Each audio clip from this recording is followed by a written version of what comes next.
So hi, I was saying when I was invited to talk at this conference, I wondered what I was going to talk about because we're not a luxury brand per se.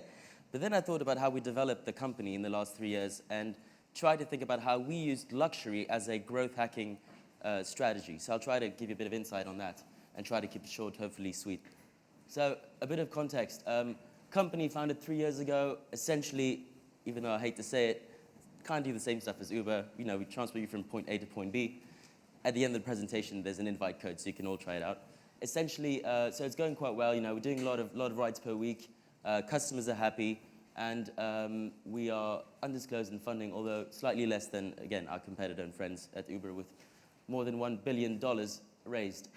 Given the details and the differences, just a bit to understand how we're doing this differently, we have a fixed price service, so you know how much you're going to pay. You know, we can book in advance. The drivers are a bit different in the way we treat them and with the relationship we build with them. And there's a bunch of different things that we're also going to try to do differently. But now let's get into how we tried to use a luxury as a growth hacking strategy. So let's start with, obviously, what is luxury? Obviously, there's a bunch of different definitions. You know, we were given a few smart definitions earlier on today. I tried to stick with the most basic one, the one that came to mind, which I checked online, which was, you know, luxury, is something that is superfluous, that is not a necessity. And how does that apply to the service that we give you? Because the basic service is essentially transporting you from A to B. So what in our service could be considered a luxurious element of the service? Now, there's a bunch of things. For instance, you know, the driver attention. The driver could just, you know, not even open the door, not move, and just transport you from A to B. Well, he's supposed to do a bunch of different things, and it's just the beginning, opening the door, you know, having a bit of attention, trying to get also details on how you like to be served, which is something we can develop in the future, personalized services, things like that. Now, that can be akin to a luxury element in the service. The second aspect is physical goods. You know, we try to give you extra stuff like bottled water, like, you know, like a charger for your phone, little things like that. They're not essential to the service. So in that respect, they could be considered luxurious elements of the service. Now, how did these things help us, you know, grow faster? That's what I tried to look into and try to show here. Now, it's very cost effective. Why? Simply because if you run the numbers, which we all do, again, you know, it's roughly 20 cents per customer if you add all these things: the water, the sweets, the phone chargers, etc.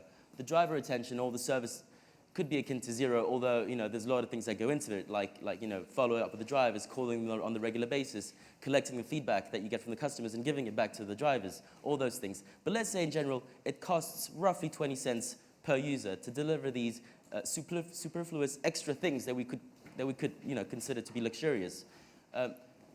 And so what's the return, obviously? Now, the return is simply, if you assume on the right side that, you know, 1 in 10 customers convinces at least one other person, you know, that's a customer acquisition cost of €2. If you assume 1 in 100, that's €20. Basically, my point is, you can run the numbers, it's far less than your average customer acquisition cost in the industry in general. I'm not going to go into the specifics, but, you know, it's fairly competitive. So if you look at that, developing these small details will allow you to acquire customers in a very, very cost-effective way.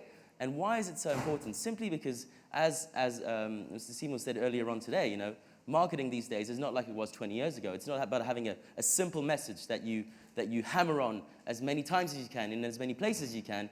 It's about making sure that people talk about your product, about conversational capital. And by the way, there's a great book called Conversational Capital, fantastic book by this Quebecer guy, who tries to show you how you can build conversational capital in your product. What can you do to make sure that people are going to talk about your product? And this is just one of the elements. In this case, it's making sure that you over-deliver. People are not satisfied anymore with being, you know, with getting what they expected. You know, being transported from A to B. Nobody's going to talk about that. Well, actually, maybe in Paris, given the comparison is so bad. But that's another topic.